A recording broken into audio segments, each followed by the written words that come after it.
Hello, dearest brethren. Welcome to your number one channel on matters spiritual growth, spiritual nourishment, edification, and education. On this channel, we serve meat and not milk. We serve the truth as it is. This is Ask Pastor Nesh, and I am your host as always, Pastor Nesh, praying that the Lord will lead my tongue to speak profitable wisdom and knowledge, fit for a king or a queen like you. Please check the description part of this episode to see other platforms through which you may follow me and the things that I do. We started on monogamy, polygamy, and faith in our last episode by drawing an analogy of its likeness to wealth. Actually, in many African culture, it was viewed as wealth to have many wives, and not everybody could marry many wives. You had to have a way to sustain such a family for you to qualify, because many wives meant many children. Many children meant you had to have enough wealth in terms of lands and cattle for them to inherit. Therefore, even in the olden days, which some may call golden days, it was not just about taking wives as you wish. It was strategic and deliberate. It was all about getting enough manpower to manage the much or little you had. Jesus did not say that if you have wealth, you will not enter heaven. He just said it is harder. He did not say it was impossible. That is in Matthew chapter number 19 and verses 24 and Mark chapter number 10 and verses 25. Paul, on the other hand, did not say that polygamists cannot be saved. There is an error that was done by the missionaries when they came to Africa. I read in some books that some polygamist chiefs that wished to accept Jesus Christ were told they must divorce their younger wives and only be left with the first wife. That is not right. Paul was demarcating levels and requirements. He was setting a threshold. It is like when a company announces a job vacancy and they say you must have a certain level of education to get it. That does not mean that if you don't have such certificates, you cannot get it. It only means, like Jesus said, it will be harder for you to get it. This reminds me of a true story of one of our Kenyan comedians called Jalas or Mzee Jalango, or by his official name, Felix Odiwuor. He is a Kenyan comedian. He dropped off school after high school and could not go on due to lack of finances. He did comedy and made his name in the industry.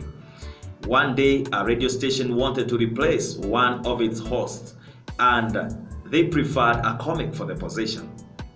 Felix went for the interview, but had none of the papers required.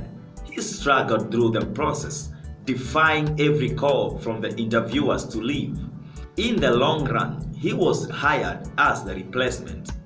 They needed a person who had done journalism. He did not even know what that is. They needed a degree. The only degree that he had was that of temperature. But that did not make him give up. In the end, they picked him, and recently he did his university levels. And right now he's vying for an MP seat. Similarly, Paul is saying, let the deacons be husbands of one wife. Let the bishops be husbands of one wife.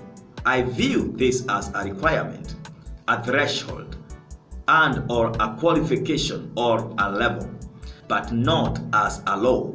I see it as a caution or an advice for those who want to function with ease in their calling. This means that if you quote and unquote fail, it does not necessarily mean that you are disqualified, but that if you become a bishop or a deacon with many wives, then your workload may be doubled and your tenure troubled. There is a thing I want to draw your attention to, the fact that Paul insists that such a man should be able to control his family or be in authority in his house, able to control his children and lead them in the right way. There are many that have one wife, but they cannot control them and their children are out of control. Such a man is more disqualified for such a position than the polygamist that is in control and in authority in his house. Many men will agree with me that one woman to deal with is enough trouble for any single man. And as I said in the past episode, every additional woman brings with her own share of troubles and demands. Ministry also has its own demands. Serving the church is like having another woman. Women, just like men, are territorial beings, only that the women are under authority. A proverb amongst my people says that 2 wives are equal to a pot of poison or witchcraft. This is because each woman will want to be the favorite of the man and the main queen. Consider the case of Abraham, Sarah, and Hagar. God was in support of Hagar being kicked out, not because he was against Abraham having 2 or more wives, but because of the strife Hagar was bringing in between her and Sarah. Abraham later married 2 more wives, Keturah and Jokshan.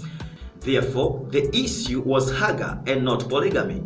Every polygamic family will have this in common. Every woman trying to pull the man to her corner, competition, envy, and strife.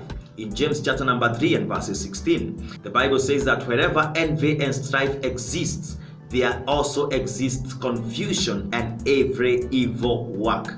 Paul says our God is not an author of confusion in 1 Corinthians chapter number 14 and verses 33. God's intention, however, is for a family to function as a unit, not as many kingdoms under one king. In Genesis chapter number 2 and verses 24, he said, "And 2 shall become one flesh." It is in this unity that God commands a blessing, as recorded in Psalm number 133 and verses 1. Let's pause there for today and continue in the next episode. Please do not forget to subscribe to this channel and hit the notification bell. I appreciate your viewership and your continued support. Let's also share with friends. The Bible says 1 can chase 1,000, 2 will chase 10,000. Me and you can reach more than me alone. With those many words, this is Ask Pastor Nesh, and I've been your host, Pastor Nesh. May the Lord bless you, may the Lord keep you, and may the Lord lift you higher than I am. And until the next episode, shalom and keep the faith.